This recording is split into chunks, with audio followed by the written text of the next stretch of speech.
tous, aujourd'hui on se retrouve pour une nouvelle vidéo sur la fonction exponentielle. Je tiens à préciser tout de suite, il y a certaines parties du cours que je vais abréger, voire volontairement ignorer.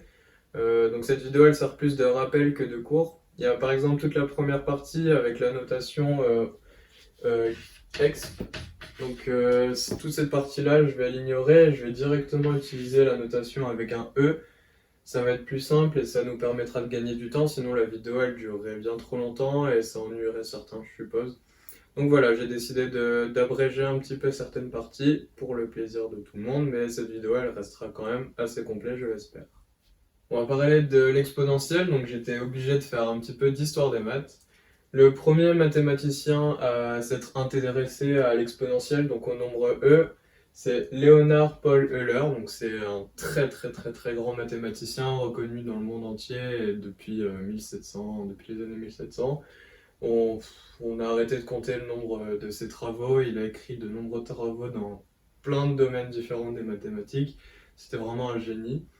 Et donc c'est le premier à s'être vraiment intéressé à l'exponentielle, même si les mathématiciens comme Bernoulli et Leibniz ils s'étaient un petit peu intéressés également. Ce mathématicien, il a réussi à prouver que l'exponentielle, enfin E, c'est un nombre irrationnel, c'est-à-dire qu'il a un nombre infini de virgules qui ne répondent pas à une suite logique et qui ne peut pas s'écrire de la forme A divisé par B. À son époque, et par des calculs, il a estimé environ 18 décimales après la virgule. Aujourd'hui, on en connaît plus de 100 milliards, donc c'est énorme. Il a aussi démontré que exponentielle c'était égal à 1 plus 1 sur 1 factoriel, plus 1 sur 2 factoriel, plus 1 sur 3 factoriel, etc. Pour rappel, un factoriel, par exemple, si j'ai 3 factoriel, c'est égal à 1 fois 2 fois 3. Donc en fait, on multiplie 3 fois ce qu'il y a le nombre d'avant fois le nombre d'avant, mais on ne peut pas multiplier par 0 forcément. Donc ça s'arrête à 1. Donc voilà. L'application de l'exponentielle, elle est diverse, aussi bien en probabilité qu'en statistique qu'en économie. Et enfin, j'ai noté une petite formule qu'on connaît, elle est démontrée et elle est magnifique, parce qu'en fait on n'arrive pas à l'expliquer, on la connaît mais on n'arrive pas à l'expliquer, et en plus de ça elle regroupe tous les nombres les plus étonnants en mathématiques, c'est-à-dire l'exponentielle, le nombre complexe i, le nombre pi, le nombre 1 et le nombre 0. Et la formule, c'est exponentielle de i pi plus 1 est égal à 0. Donc ça, c'est un petit bonus pour le kiff. Voilà. La fonction exponentielle est une nouvelle fonction, donc je vais donner sa définition et on va l'étudier ensemble. Il faut avoir une première accroche de ce que c'est la fonction exponentielle pour pouvoir ensuite l'exploiter et l'utiliser. Donc la définition qu'on donne à la fonction exponentielle, on dit qu'il existe une et unique fonction f définie sur R telle que f', donc la dérivée de cette fonction, est égale à cette fonction, et que f de 0 est égal à 1. Elle se nomme fonction exponentielle et se note exp. Donc comme je l'ai dit, c'est la notation qu'on utilise au début, et ensuite on utilise le nombre d'Euler, donc E. Euler, c'est le mathématicien dont j'ai parlé juste avant. Et je vais volontairement ignorer la partie où on utilise l'exponentielle parce qu'il y a plein de démonstrations, etc. Encore une fois, je vais utiliser les propriétés admises, mais avec le nombre d'Euler E. Donc du coup, la conséquence de cette définition, c'est exponentielle de 0 est égal à 1, ou encore E de 0, exponentielle de 0 est égal à 1. Et il y a une deuxième conséquence, exp de x, le tout à la dérivée, donc prime est égal à exp de x, ou encore e de x qu'on dérive est égal à e de x. Donc voilà, c'est les deux conséquences de la définition. On va pouvoir maintenant passer à l'étude de la fonction. La première propriété sur la fonction exponentielle, elle est admise et c'est celle-là. La fonction exponentielle est strictement positive sur R. C'est-à-dire qu'il n'existe aucune valeur nulle ou inférieure à 0. Ici, il y a la représentation graphique de la fonction c'est la représentation graphique de y est égal exponentielle de x. Donc du coup, on voit que vers moins l'infini, les images par la fonction vont se rapprocher infiniment de 0, mais elles seront jamais égales à 0, elles seront strictement positives. Et à l'inverse, une fois qu'on a passé, donc là ici on retrouve bien l'exponentielle de 0 qui est égale à 1. Et ensuite la croissance, elle est exponentielle, on l'appelle comme ça. C'est-à-dire que les images prennent très rapidement des valeurs vraiment très très grandes. Donc plus x est grand, plus les images par la fonction sont infiniment grands. Donc voilà. La deuxième propriété est la suivante. La fonction est dérivable sur R et exponentielle, enfin la dérivée de l'exponentielle est égale à l'exponentielle de x. Donc cette propriété, elle découle directement de la définition. On avait vu que f' était égal à f. Donc ici on retrouve bien f' qui est égal à f. Ça découle de la définition. Enfin, la troisième propriété, on peut la prouver grâce aux deux propriétés précédentes. Donc ici, à nouveau, toujours la courbe représentative de la fonction exponentielle. Graphiquement, on observe que la fonction est strictement croissante. Maintenant, il faut le prouver algébriquement. Et grâce aux propriétés précédentes, on va pouvoir le prouver. Donc notre propriété là, c'est la fonction exponentielle est strictement croissante sur R. Et la preuve, donc, on avait vu grâce à la première propriété que la fonction exponentielle était toujours positive, strictement positive. Or, la fonction exponentielle, c'est égal à la dérivée de la fonction exponentielle. Donc, si la fonction exponentielle est positive, alors sa dérivée est positive. On trace le tableau de signes et le tableau de variation. On voit que la dérivée est positive, donc grâce à ce qu'on avait vu sur l'application et la dérivation, on sait que la fonction, elle, est croissante. Donc du coup, on a prouvé que la fonction exponentielle est strictement croissante sur R. On peut maintenant passer au grand 3 et les propriétés de la fonction exponentielle. Donc il existe une liste de propriétés, donc de calcul cette fois-ci, avec la fonction. La première et la plus importante, c'est un théorème qui dit que pour tout x et y appartenant au réel, exponentielle de x plus y est égale à exponentielle de x fois exponentielle de y. Donc cette formule, elle permet de transformer une somme en produit et inversement. Et donc ça, c'est un théorème très important, vu que ça fonde les bases de calcul de l'exponentielle. Et on verra par la suite qu'en fait, les calculs de l'exponentielle, c'est les mêmes que les calculs de puissance. Et c'est d'ailleurs grâce aux propriétés qu'on sait sur l'exponentielle qu'on sait les calculs sur les puissances, vu que les fonctions avec des puissances, c'est des fonctions exponentielles particulières, ça s'appelle des fonctions exponentielles à base A. Donc A, un nombre quelconque, 1, 2, 3, etc. Et donc du coup, voilà, c'est le premier théorème. Ensuite, il existe d'autres propriétés que je vais énoncer par la suite. Finalement, je vais prendre un petit peu de temps sur la notation exp, comme ça, de cette manière, parce que en fait, elle est quand même très importante pour la compréhension des choses. Donc je vais d'abord énoncer les propriétés avec cette notation, puis je les expliquerai d'une autre manière avec la notation d'Euler, c'est-à-dire le petit e. Parce que c'est important de commencer par ces notations pour bien comprendre comment est fondé le calcul de l'exponentielle. Donc pour ces propriétés, il existe des démonstrations. Elles sont longues, enfin elles sont pas forcément très longues, mais je vais pas les faire. On les fera pour les secondes, vous le ferez en cours, et puis pour les premières, on les a déjà fait. Ce qui est important de comprendre, c'est la méthode de calcul, c'est ce qui nous est demandé, non pas les démonstrations. Donc la première propriété, on sait que l'exponentielle de moins x, c'est égal à 1 sur exponentielle de x. Ou une autre façon de l'écrire, c'est exponentielle de moins x fois exponentielle de x est égal à 1. On fait juste passer le exponentiel de x de l'autre côté, ça garde l'égalité, et on trouve 1. Donc voilà, c'est une propriété. La deuxième propriété, on a exponentielle de x moins exponentielle de y qui est égal à exponentielle de x divisé par exponentielle de y. Et enfin, exponentielle de nx, c'est égal à exponentielle de x à la puissance n.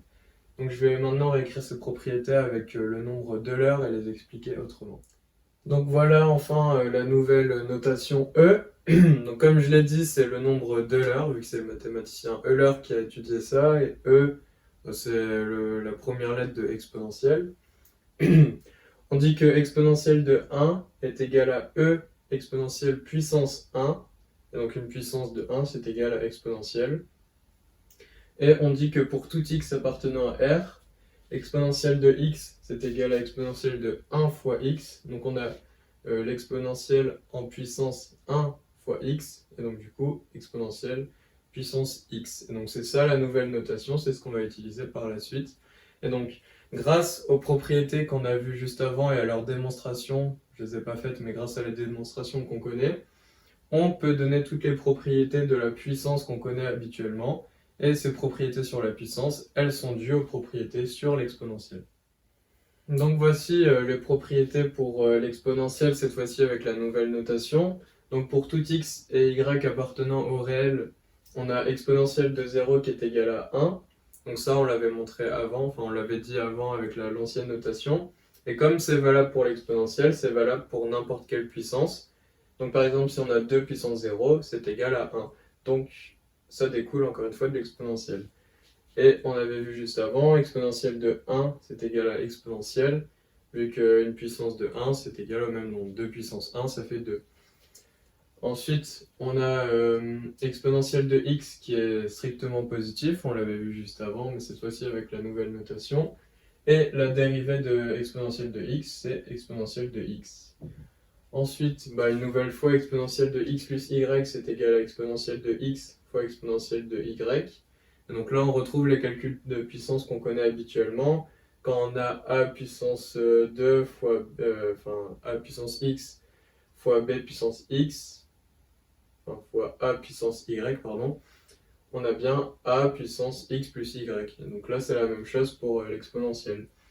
Ensuite, on a exponentielle de x moins y qui est égale à exponentielle de x divisé par exponentielle de y. Et enfin, exponentielle de x fois n, c'est égal à exponentielle de x puissance n, vu qu'on sait qu'on a une puissance sur une puissance, les puissances se multiplient entre elles. Donc on a bien e exponentielle de xn. On va maintenant faire ensemble un exemple qui regroupe toutes les propriétés qu'on a vues juste avant. Donc le but de cet exemple, c'est de simplifier l'expression a qui est égale à exponentielle de 2x puissance 3 divisé par exponentielle de 3x plus 1 fois exponentielle de moins x moins 1. Donc on va voir comment simplifier ça ensemble maintenant. Donc on peut commencer à simplifier. Ce qu'on remarque au numérateur, on reconnaît notre propriété de la forme exponentielle de x puissance n. Donc ça, on sait que c'est égal à exponentielle de nx. Donc du coup, on a bien exponentielle de 2x fois 3, vu que n c'est 3 et x c'est 2x. En dessous, on a ici un produit. Donc du coup, on sait que le produit de deux exponentielles, c'est exponentielle de la somme des deux de puissance. Donc du coup, on a exponentielle de 3x plus 1 plus, entre parenthèses, moins x moins 1. Donc on met bien les parenthèses, c'est important, sinon notre expression elle est fausse. Donc là, on peut simplifier le calcul. 2x fois 3, ça fait 6x. Là, on peut enlever les parenthèses. Donc on a 3x plus 1 moins x moins 1, vu que le moins, il passe, il est supérieur au plus, il est prioritaire au plus. Donc du coup, on a exponentielle de 6x sur exponentielle de, donc du coup, 3x moins x, ça fait 2x, plus 1 moins 1, ça fait 0. Donc exponentielle de 2x. Et là, on arrive à notre propriété qui dit, c'est exponentielle de x divisé par exponentielle de y, qui est égal à exponentielle de x moins y.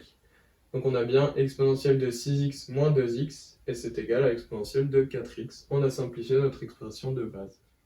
On va faire un autre exemple. Cette fois-ci, on va utiliser les propriétés de dérivation qu'on connaît à l'exponentielle. Donc du coup, ici, on va dériver ensemble f de x qui est égal à x moins 1 entre parenthèses, facteur de exponentielle de x. On va le faire ensemble. Donc notre expression f de x, elle est de la forme u fois v, avec u qui est égal à x moins 1 et v qui est égal à exponentielle de x. La formule de dérivation, quand on a u fois v, c'est u'v plus uv'. Donc ici, notre u', on dérive x moins 1. Donc c'est de la forme ax plus b et la dérivée c'est a. A c'est ici, c'est 1. Donc on a bien 1 fois v, donc v c'est exponentielle de x, plus u, donc on renote u, fois v'. Donc on avait vu que la dérivée de exponentielle de x, c'était exponentielle de x. Donc on réécrit exponentielle de x. Donc une fois exponentielle de x, ça fait exponentielle de x. Ensuite on développe on distribue l'exponentielle de x sur notre facteur ici. Donc on a x fois exponentielle de x moins exponentielle de x, vu qu'on a moins une fois exponentielle de x. Les exponentielles de x ici s'annulent, il reste x exponentielle de x, et c'est la dérivée de f de x. On peut maintenant passer à la résolution d'équations et d'inéquations. Donc vous allez voir, c'est vraiment pas compliqué. Ça va revenir à résoudre des équations habituelles qu'on connaît. Notre propriété sur les équations et inéquations, c'est la suivante. Pour tout a et b appartenant au réel, quand on a exponentielle de a qui est égale à exponentielle de b, ça équivaut à a est égal à b. Ça veut dire que pour résoudre cette équation, il faut résoudre a est égal à b. Et puis pour les inéquations, c'est pas très différent. Quand on a exponentielle de a supérieure à exponentielle de b, ça veut dire que a est supérieur à b. Donc ça revient à résoudre a supérieur à b. On va passer à des exemples, ça va être un petit peu plus simple. On va maintenant résoudre ensemble l'équation suivante. Exponentielle de x carré moins 4 moins exponentielle de 2x est égal à 0. Donc encore une fois, je vais détailler les étapes et montrer comment on résout ce type d'équation. La première étape, c'est de mettre en évidence la propriété qu'on connaît. Ici, on a exponentielle de x carré moins 3 moins exponentielle de 2x est égal à 0. On ne reconnaît pas notre propriété. Par contre, si on fait passer l'exponentielle de 2x de l'autre côté, on reconnaît bien exponentielle de a qui est égale à exponentielle de b. Donc, a est égal à b. Ici, on résout ça. Ça revient à résoudre x au carré moins 3 est égal à 2x. On fait passer le 2x de l'autre côté pour revenir à un polynôme du second degré. C'est une équation qu'on sait résoudre. On a x carré moins 2x moins 3 qui est égal à 0. On calcule le discriminant. Donc b carré moins 4ac, etc. On remplace et on trouve 16. Donc on a un discriminant positif, ça veut dire deux solutions distinctes réelles.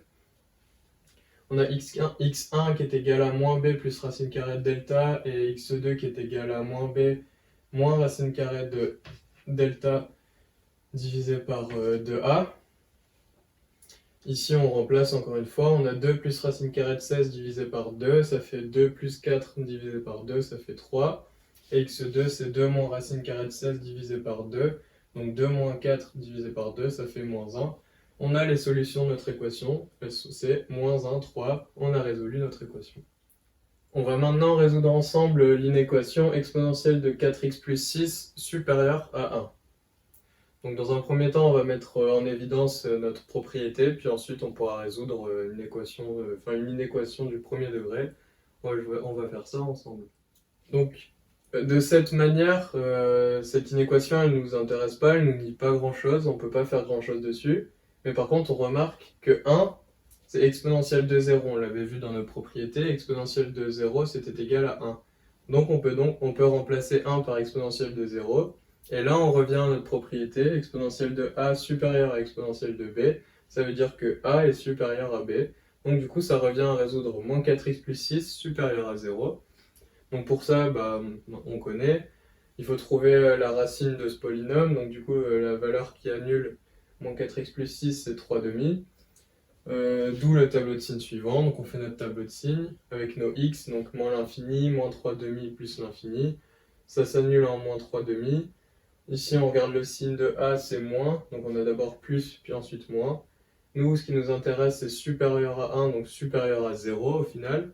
Enfin, moins 4x plus 6 supérieur à 0. Et les valeurs qui sont supérieures à 0, elles se situent pour x, compris dans l'intervalle, moins l'infini, moins 3 demi. Donc nos solutions, c'est l'intervalle ouvert, moins l'infini, moins 3 demi. Et on a résolu l'inéquation. On passe maintenant au grand 5, donc sur les suites géométriques avec de l'exponentielle dedans. Donc la propriété, c'est soit un réel a, la suite un définie par un est égal à exponentielle de n fois a. Ça, c'est une suite géométrique et la raison, c'est exponentielle de a.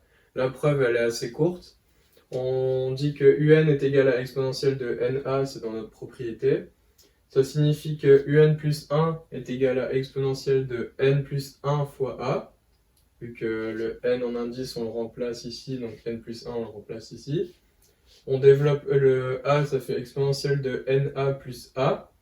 D'après nos propriétés, on sait que l'exponentielle, ça transforme une somme en produit. Donc du coup, on a exponentielle de na fois exponentielle de a. Exponentielle de na, on voit que c'est un. Donc du coup, on a bien un fois exponentielle de a. Donc un plus 1 est égal à un fois quelque chose. C'est la définition d'une suite géométrique. Ce quelque chose, c'est exponentielle de a. C'est la raison de la suite géométrique. Donc on va faire ensemble l'exemple suivant. Donc on a une suite un définie par un est égal à exponentielle de 2n, avec n un entier naturel. Est-ce que cette suite elle est géométrique? Et si oui, on va donner sa raison et son premier terme, donc c'est ce qu'on va faire maintenant. J'ai donc réécrit un qui est égal à 2 exponentielle de 2n. Donc on a un plus 1 qui est égal à exponentielle de 2 facteur de n plus 1. C'est égal, on distribue, on développe le 2. Donc on a exponentielle de 2n plus 2. Donc d'après nos propriétés, ça fait exponentielle de 2n fois exponentielle de 2, vu que ça transforme un produit en somme. Exponentielle de 2n, c'est un. Donc on a bien un fois exponentielle de 2. Ça, c'est la définition d'une suite géométrique. Donc un est une suite géométrique de raison q est égale à exponentielle de 2. Et de premier terme u0 est égal à 2 fois 0, vu qu'on remplace le n par le 0. C'est égal à exponentielle de 0, et exponentielle de 0, c'est égal à 1. Donc on a répondu à la question, on va pouvoir passer à la dernière partie du cours. On arrive à la dernière partie, donc cette fois-ci on va étudier la fonction f de x est égale à exponentielle de kx, avec k une constante quelconque appartenant au réel. Donc la propriété dessus, c'est la suivante, la fonction f de x est égale à kx avec k un réel. Elle est dérivable sur r, et pour tout x appartenant à r, f' de x est égal à k fois kx, exponentielle de kx. Donc grâce à cette propriété, on va pouvoir voir des choses sur son sens de variation, et ensuite on va étudier des exemples. Donc la propriété sur le sens de variation, c'est la suivante. Si k est supérieur à 0, donc strictement supérieur à 0, alors la fonction est strictement croissante sur r, pardon. Et si k est inférieur à 0, alors f est strictement décroissante sur r. La preuve, elle est assez rapide. On sait que le sens de variation, on le connaît grâce au signe de la dérivée, donc il faut étudier le signe de la dérivée. La dérivée, on avait vu que c'est k exponentielle de kx. Or, on sait que exponentielle de kx, c'est strictement supérieur à 0. Donc, le signe de f' de x, il dépend de k. Si k est positif, alors f' de x est supérieur à 0. Donc, f est strictement croissante sur r. Et à l'inverse, si k est négatif, f' de x est négatif. Donc, f est strictement décroissante sur r.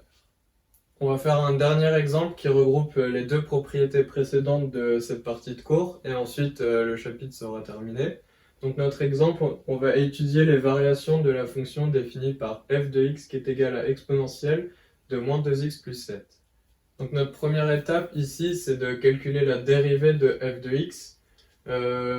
Mon exemple, il n'était pas forcément très judicieux, parce que j'ai rajouté plus 7, normalement j'aurais dû mettre que exponentielle de moins 2x, mais on va s'adapter.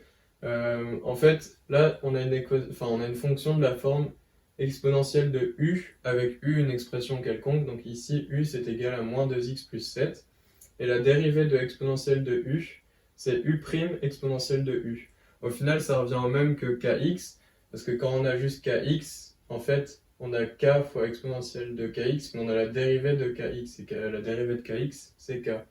Vu que c'est de la forme ax, plus b, mais b nul, donc ax, et donc la dérivée de ax c'est a, on l'avait vu dans le chapitre sur la dérivation. Donc du coup ici, on a la dérivée de moins 2x plus 7 fois exponentielle de moins 2x plus 7. Ça c'est de la forme ax plus b, la dérivée d'une expression de la forme ax plus b c'est a. Donc du coup on a moins 2 facteur de exponentielle de moins 2x plus 7. Le signe, il va dépendre de moins 2, parce que exponentielle de x, c'est positif, c'est ce que j'ai représenté ici dans mon tableau de signes. Donc du coup, on a le signe de moins 2, le signe de exponentielle de moins 2x plus 7, et ça définit le signe de f' de x. J'aurais pu simplifier en disant uniquement le signe de moins 2, vu qu'ici, on sait que c'est positif. Moins 2, c'est négatif, donc la dérivée, elle est négative, et la fonction est strictement décroissante. Donc du coup, on a répondu à la question, étudier les variations de f de x, et bien f de x est strictement décroissante sur r. On arrive donc à la fin de cette vidéo, j'espère qu'elle elle vous aura aidé à comprendre ce que c'est l'exponentielle. C'est un chapitre qui est pas forcément très difficile, mais c'est un chapitre qui est long et qui est important à comprendre et à savoir pour l'année prochaine. C'est un chapitre essentiel pour la terminale, tout comme la dérivation. Donc voilà, j'espère que ça vous aura fait un bon rappel et que ça vous aura aidé pour la terminale. À bientôt.